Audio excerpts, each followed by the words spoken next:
Buondì, gentiluomini e donzelle. Come va? Spero bene. Sono qui per raccontarvi una delle mie ultime avventure.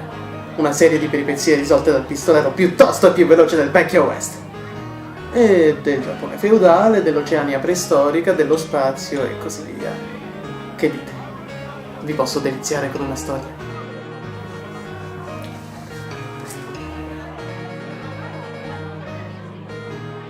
Brava, così mi piace. Barista, ho bisogno di liquidi. Dammi una rinfrescata. Grazie.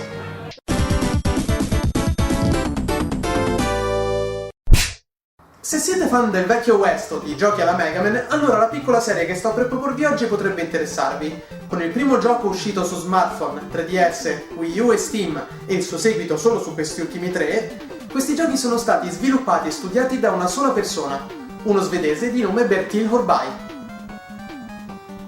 Prego il Dio di aver pronunciato bene il suo nome. Horby ha iniziato la sua carriera di programmatore nella scena homebrew del Game Boy. Per chi non conoscesse il termine homebrew, mi riferisco a tutto ciò che racchiude una schiera di appassionati di programmazione che lavorano su diversi sistemi di gioco vecchi e nuovi per vie non ufficiali, per fare pratica, sperimentare e creare applicazioni o giochi che vengono poi distribuiti online per l'intera community.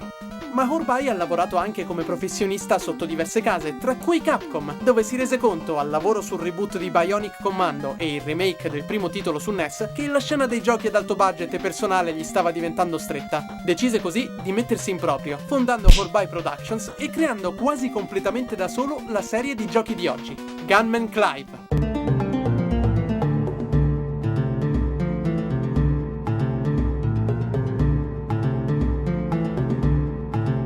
Gunman Clive e Gunman Clive 2 sono dei titoli indipendenti del genere action platform in cui il protagonista si troverà ad affrontare una gang di banditi armati fino ai denti. Se siete fan dei primi Mega Man su NES, allora vi troverete subito a vostro agio vista la pesante ispirazione che Gunman Clive prende da questi ultimi. La cosa che salta subito all'occhio è il particolare stile grafico molto minimale, con gli ambienti che sembrano quasi degli schizzi rapidi di un fumettista, e mentre nel primo titolo i colori risultano molto saturati e tendenti ai toni caldi, nel secondo lo sviluppatore ha dato una maggiore varietà di colori e intensificato leggermente i dettagli negli sfondi. In entrambi i casi, lo stile grafico dei giochi risulta molto affascinante. Il gameplay non è da meno. Anche se prende quel che è una classicissima formula che mischia azione e sezioni platform, i livelli di gioco risultano studiati, con varie ambientazioni e insidie da affrontare, che vanno dai classici banditi a nemici un po' meno convenzionali. Le boss fight sono semplici di concetto, ma tutte diverse e dannatamente divertenti, e, nonostante entrambi i giochi siano davvero corti, questo elemento è bilanciato dal bassissimo prezzo a cui sono venduti e da una difficoltà medio-alta che rispedirà i giocatori più e più volte all'inizio del livello. Il gioco ha un sistema di power-up molto classico che potenzieranno Clive, ma che, un po' come in Super Mario, verranno persi se toccati da nemici o pericoli vaganti. Sapete, a volte mi immagino come funzionerebbe una cosa del genere nella vita reale. Ok, pronto per partire. Dove vai? Vado a lavoro, scusami, ma devo scappare, se no faccio tardi. Non scordarti le chiavi. Maledizione! Inoltre, entrambi i titoli vantano una buonissima rigiocabilità grazie alla possibilità di sbloccare diversi personaggi secondari. Abbiamo la fidanzata di Clive, capace di fluttuare per aria, il che è un chiaro riferimento alla principessa Peach in Super Mario Bros. 2, un capo indiano dal salto lungo ma incapace di sferrare attacchi a distanza, il che cambia completamente il modo di approcciare i nemici, e se non vi basta, potete anche giocare nel ruolo di una papera!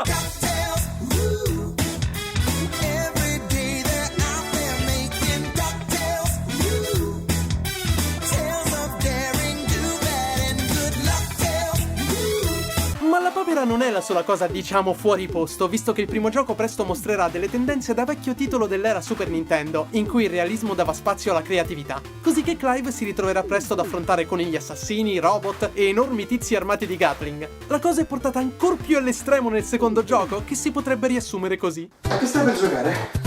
Il seguito di Gunman Clive, ricordi quel giochetto indie sul cowboy di tempo fa? Hanno fatto un seguito, ci hanno messo un sacco di roba in più. Ah, che figata, fa vedere. Di certo la varietà delle situazioni non è un problema per entrambi i titoli, ispirati ad un'era che cercava di creare situazioni divertenti senza farsi influenzare troppo dal realismo. Dopotutto, chi non troverebbe divertente l'idea di un cowboy che combatte con un tirannosauro, un treno Transformers o si ritrova in groppa ad un panda? L'unico campo in cui Bertil ha ricevuto un aiuto concreto è stato quello musicale. Infatti il compositore è un suo familiare, Arne Horbai, che ha regalato delle melodie semplici ma orecchiabili a entrambi i titoli. Lo stile musicale va ad incrociare i temi western a delle melodie in stile gioco retro. La soundtrack del gioco è stata una delle cose più apprezzate dalla critica, tanto da sorprendere lo stesso Arne, che non aveva mai avuto a che fare con la composizione per videogiochi.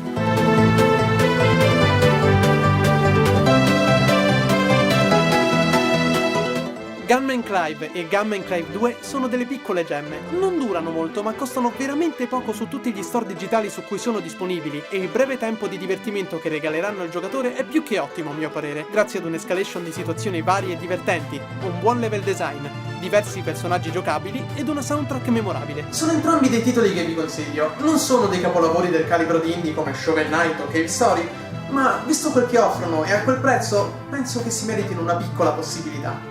Purtroppo il secondo titolo non è ancora disponibile sugli smartphone, ma si possono trovare tranquillamente entrambi su Steam o sugli shop di Nintendo.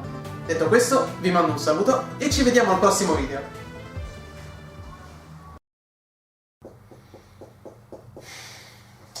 Prossimo video. La faccio facile io. Non so proprio che inventarmi. Vabbè, mettiamo un po' di musica e rilassiamoci, va?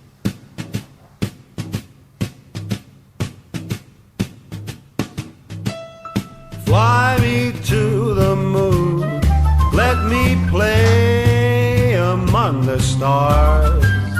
Let me see what spring is like on Jupiter and Mars. In other words, hold my hand.